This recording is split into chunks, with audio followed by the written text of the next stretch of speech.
Modern elite football operates at blistering speeds, where a single blurry, high-intensity sprint immediately shatters the toughest defensive lines. But if you look closely at the highlights from the 2026 World Cup, you'll spot a deep fracture in tactical philosophy, splitting the world's best into two distinct camps. This chart displays a breakdown of the tournament's goals by creation. On one side, unassisted individual brilliance; on the other, systematic team buildup. The near-even split proves neither approach dominates the modern meta, leaving fans with a fragmented style to navigate.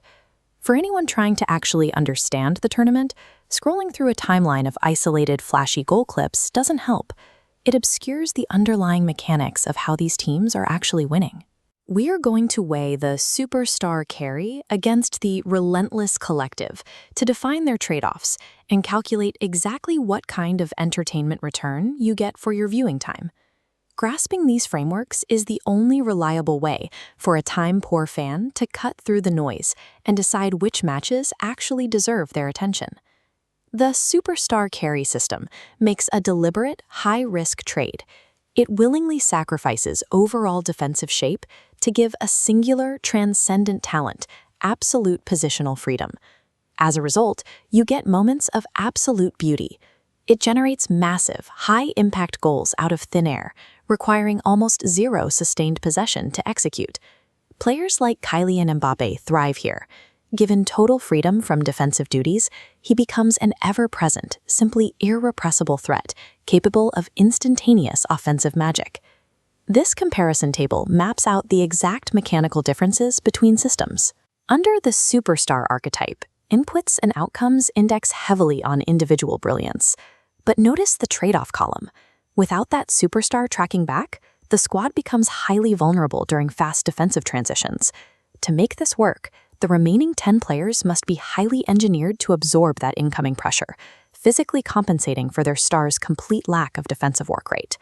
Now, this makes the system incredibly volatile. It delivers the highest possible narrative peaks in a tournament, but it remains precariously dependent on the immediate physical condition of a single human being. The direct antithesis to this is the relentless collective. This framework abandons individual magic in favor of overwhelming structural dominance. Relentlessly high-pressing an opponent demands brutal, exhaustive physical exertion, pushing a player's lungs and legs to their absolute limits. The primary requirement is total squad commitment. Every player must execute the press until they are quite literally struggling to get back on their feet. Norway delivered a masterclass in this exact system during the tournament, utilizing tremendous physical force and collective execution to systematically break down their opponents. Bringing our comparison table back, the collective row shows a very different profile. The desired outcome is unyielding, sustained pressure.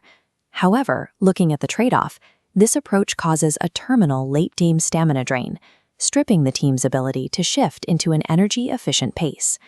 The collective guarantees a remarkably high performance floor and baseline consistency, yet it extracts an almost unsustainable physical toll from its athletes.